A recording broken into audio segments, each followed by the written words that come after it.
สบายดีหมู่เพื่อนทุกคนนี่ก็เป็นบรรยากาศอยู่ที่สนามบินวัดไต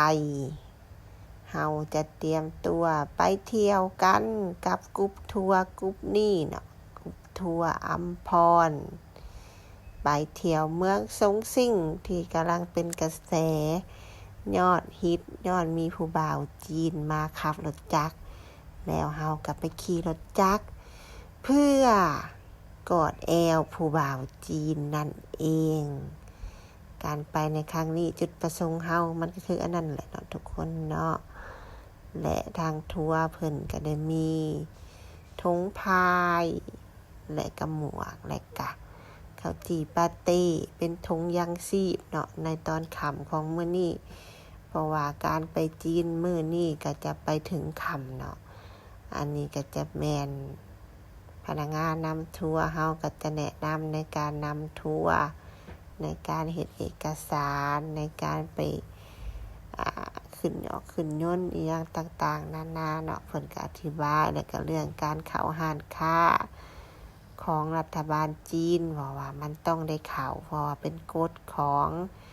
ทัวร์จีนทุกทัวร์เนาะต้องได้ไปเข้าห้านรัฐบาลจีนเพื่อไปซื้อเครื่องอุดหนุนรัฐบาลนั่นเองจึงขอความร่วมมือนำลูกทัวร์ทุกคนถ้าว่าไปแล้วก็สมมุติว่าลูกทัวร์10คนก็ต้องซื้อประมาณ5คนหรือว่า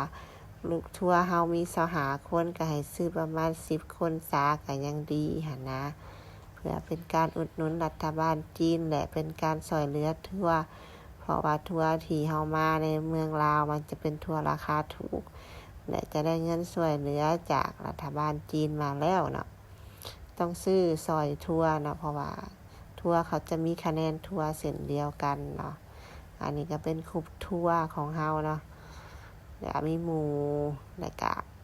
คนลาวเนาะส่วนใหญ่ก็เป็นทัวร์ลาวเนาะอันนี้เป็นคนลาวหมดเนาะก็นี่ก็เป็นการรอท่าเพื่อไปปั๊มบัตร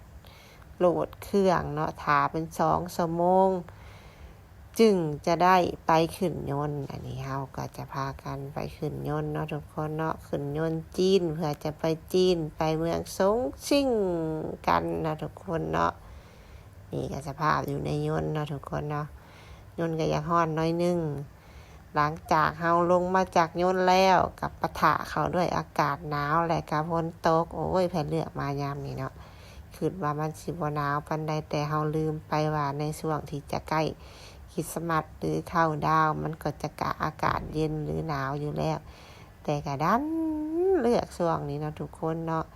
ฝนก็ตกต้อนรับเฮาเลยเนาะตกต้อนรับถึงเฮาเลยเนาะทุกคนเนาะโอ้โหบรรยากาศโคตรเย็นทั้งเย็นทั้งสุ่มอุ้ยห้องกากๆเลยอยากออกมาแต่ยนต์เนาะทุกคนเนาะจากนี้เฮาก็จะไปที่ด่านตม.เพื่อปั๊มเอกสารกับทัวร์ก็จัดการให้เราแล้วเฮาแล้วล่ะทุกคนนี่ก็เป็นเพื่อจะย่างไปหาตม.เพื่อปั๊มเอกสารก็ไกลเติบนะทุกคนเนาะถ้าเฮาบ่ได้มากับไกด์เฮามาผู้เดียวมาแบบส่วนตัวนี่ก็จะสับสนอนละเวงหน่อยนึง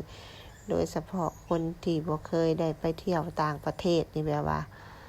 เป็นไก่ตาแตกแล้วแหละทุกคนคือเฮานี่ภาษาก็บ่ได้เนาะ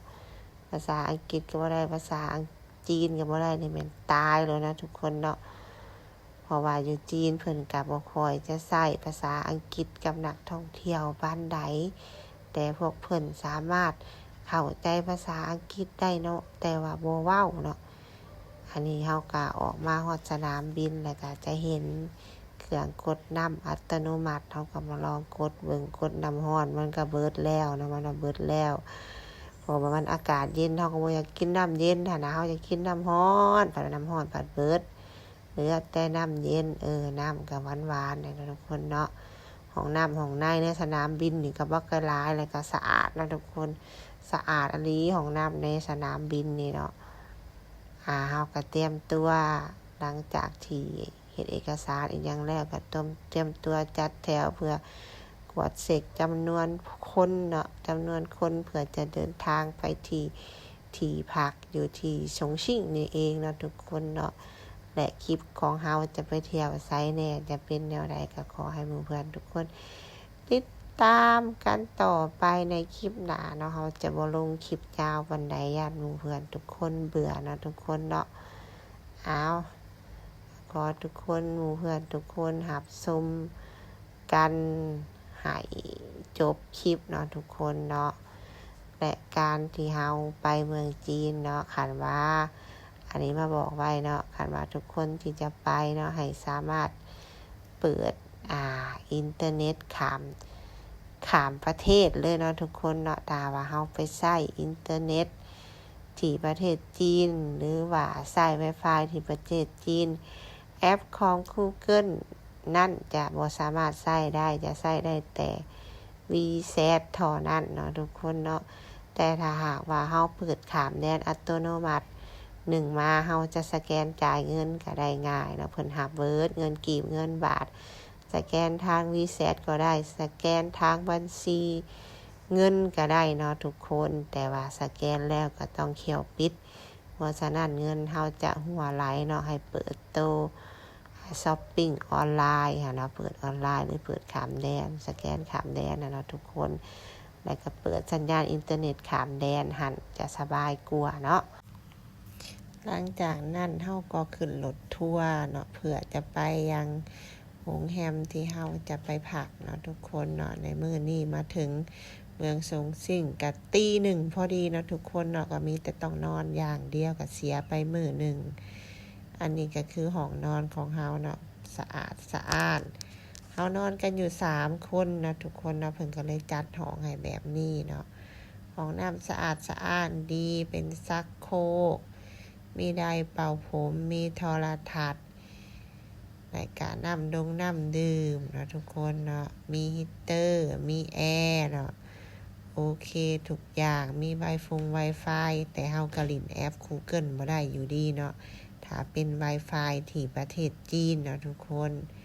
เพราะฉะนั้นต้องเปิดข้ามแดนมาเด้อทุกคนเด้อบายบายเจอกันใหม่ในคลิปหน้าเด้อ